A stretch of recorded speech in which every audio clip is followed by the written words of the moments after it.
ಇಂದೇ ಡೌನ್ಲೋಡ್ ಮಾಡಿ ಮತ್ತು ನಿಮ್ಮ ನೆಚ್ಚಿನ ಶೋಗಳನ್ನು ಆನಂದಿಸಿ.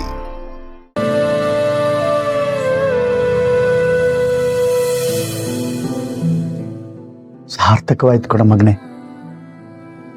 ಇಂತಹ ದೃಶ್ಯ ನೋಡಕ್ಕೆ 2 ಕಣ್ಣು ಸಾಲದು ಕಣು. ನೋಡು, ಕಣ್ಣಲ್ಲಿ ನೀರು ತುಂಬಿಕೊಂಡಿದೆ. ಈ ಕಣ್ಣೀರಿಗೆ ಹೊತ್ತು ಗೊತ್ತಿಲ್ಲ ಕಣು.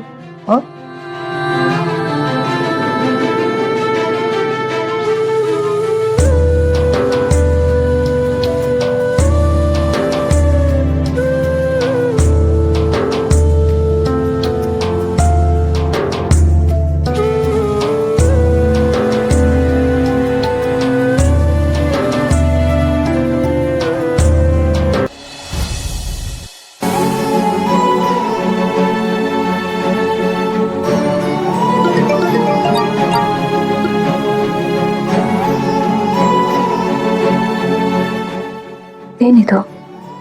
ಸುರೇಂದ್ರ ಕಾಲ್ ಮಾಡ್ತಿದ್ದಾನೆ.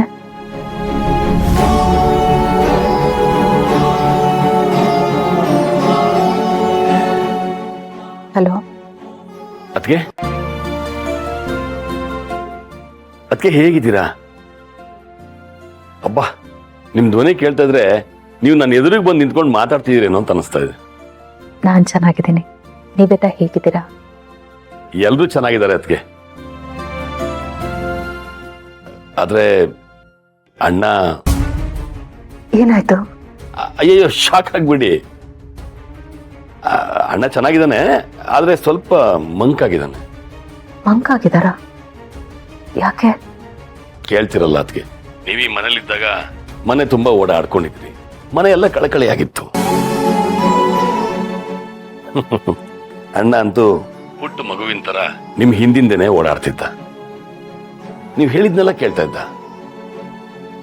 ಅವನಿಗೆ ನೀವು ಹೆಂಡತಿ ಅಂತ ಗೊತ್ತಾಗದೇ ಇದ್ರು ಅವನ ಹೃದಯ ಮಾತ್ರ ನಿಮ್ಮನ್ನ ಹೆಂಡತಿ ಅಂತ ಕಂಡಿಡ್ದಿತ್ತು ಅಂತ ಅನ್ಸುತ್ತೆ. ಪ್ರೀತಿಗೆ ಸಾವಿಲ್ಲ ಸುರೇಂದ್ರ, ಅದಿಬ್ರು ಮನಸ್ಸಲ್ಲೂ ಯಾವಾಗ್ಲೂ ಜೀವಂತವಾಗಿರುತ್ತೆ. ನಿಜ ಅದಕ್ಕೆ. ನೀವಿಲ್ಲಿಂದ ಹೋದ್ಮೇಲಂತೂ ಅಣ್ಣ ಯಾವಾಗ್ಲೂ ಸಪ್ಪಗೆ ಇರ್ತಾನೆ. ನೀವು ಇದ್ದಕ್ಕಿದ್ದಾಗೆ ಹೊರಟ್ಬಿಟ್ರಿ. ನನ್ಗೊಂದು ಮಾತು ಹೇಳಿಲ್ವಲ್ಲ ಅಂತ ಅಣ್ಣ ಪೇಚಾಡ್ತಿರ್ತಾನೆ.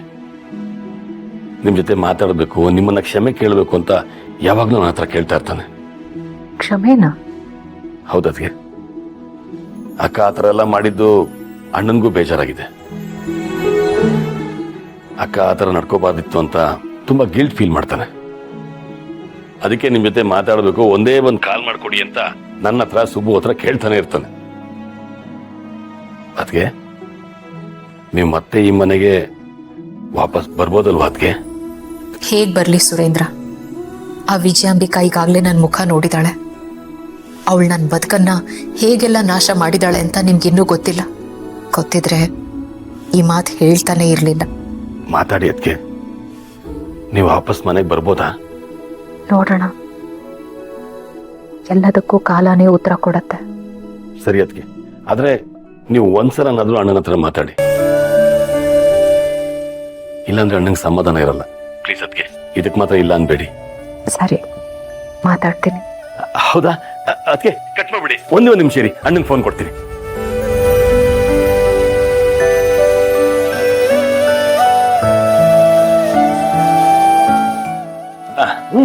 ಜಾನಕಿ ಅವ್ರಿಗೆ ಕಾಲ್ ಮಾಡ್ಕೊಡು ಅಂತ ಕೇಳ್ತಿದ್ದಲ್ಲ, ಅವ್ರ ನಂಬರ್ನ ಕಲೆಕ್ಟ್ ಮಾಡಿ ಕಾಲ್ ಮಾಡಿದೀನಿ.